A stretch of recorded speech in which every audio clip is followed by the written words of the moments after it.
however many years ago, we created the new equipment reserve fund. So we've got this fund where we have money to replace vehicles, and that way we don't have to lease purchase or borrow in advance or try to budget large sums here and there and everywhere else.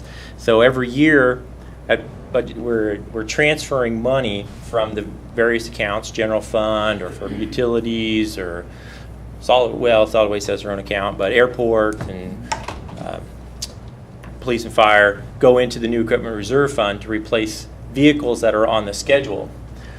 So there are some vehicles that once they're replaced, we're not putting money away to replace them anymore, but we're keeping them in the fleet. And a good example of that is seasonal vehicles. And we have a pickup. The guys are using it every day for 15 years out there in the street working hard. And it's looking pretty ratty, but it still runs. And Jeff Boyle, park director, hires a whole bunch of seasonals during the summer, and they need a beater truck to run around and empty trash cans in the parks. Well, we keep that pickup an extra year or two or three, and then when we replace another vehicle in the fleet, that worst one goes away and another truck goes down to replace that.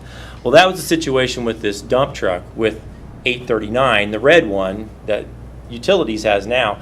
They needed a dump truck that they could just devote toward waterline breaks, winter or otherwise. In the winter, if we've got our plows and our salt spreaders on and they have a waterline break, it could take 30 minutes, 45 minutes or whatever to get the truck unloaded, use it, and everything else. So they had 839 just sitting there waiting for a waterline break. Well, 839 is pretty bad, right, Jeff?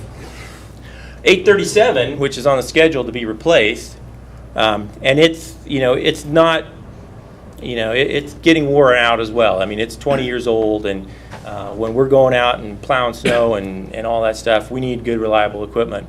But 837 will be great for water to sit there and wait for a waterline break. So we're going to get rid of the old 839. 837 will go into that category of being available, but we're not putting money away to replace it. And then that's how that works.